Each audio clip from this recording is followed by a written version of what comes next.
abịa m ka m wetara unu saịtị dị iche iche ebe unu ga-eje wee nweta ndị ọcha.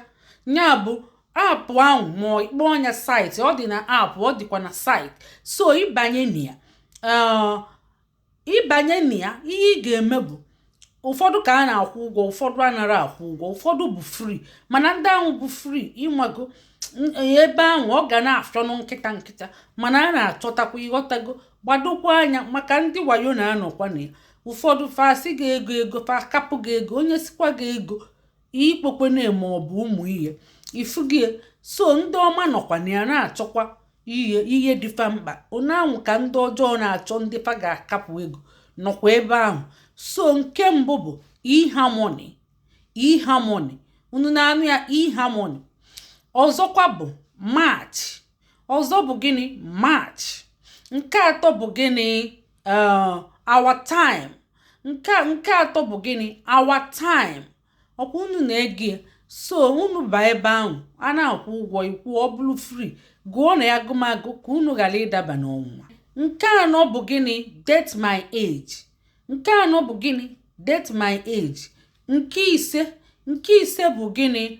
Plenty of fishes. Hey, azụ juru eju ebe ahụ. Plenty of fishes. Nke isii bụ gịnị? Silver singles.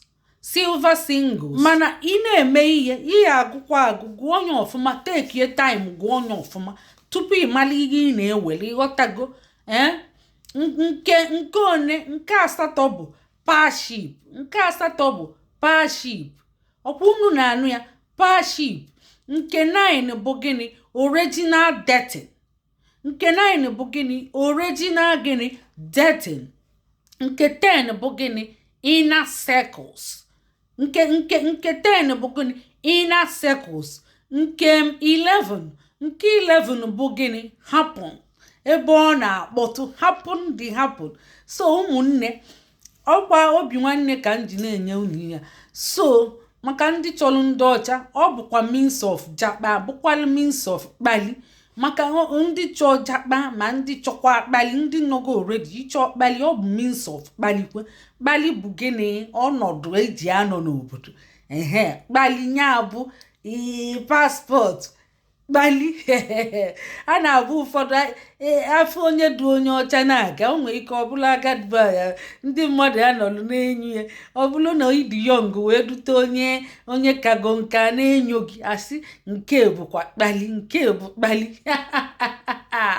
He ụmụnne, biko gbadokwa na anya na saịtị ahụ, especially ndị nke dị free, ndị nke a na-akwụ ụgwọ. Ọ bụrụ ụgwọ 1 month ka ị ga-akwụ, wee kwụọ ime ọsọ chịkọrọ kọntaktị ma imene ka onye agụụ ma ọ bụ ịmago na-eme gị rokoroko, ịghọtago. So onye si gị na ọlaik ka gụnye ego ka ọ adị ya na nke ya, nya bụ gị sendị ego na akaụntụ ya ka ọ adị ya wee kpọgote gị, mbakwa imekwenye ya.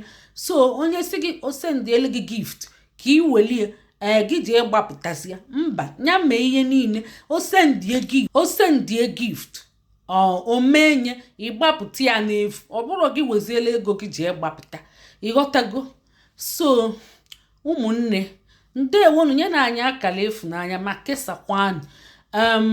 Inenechie vidio isikwa, ọ bụrụ na ọ masịrị gị isikwa good, fine, beautiful. Ọ bụkwa na ịlaikiri ụdị vidio isi na ịlaikiri ụdị vidio, ikwuo ụdị vidio ịchọ ka a na-eme, ịghọtago.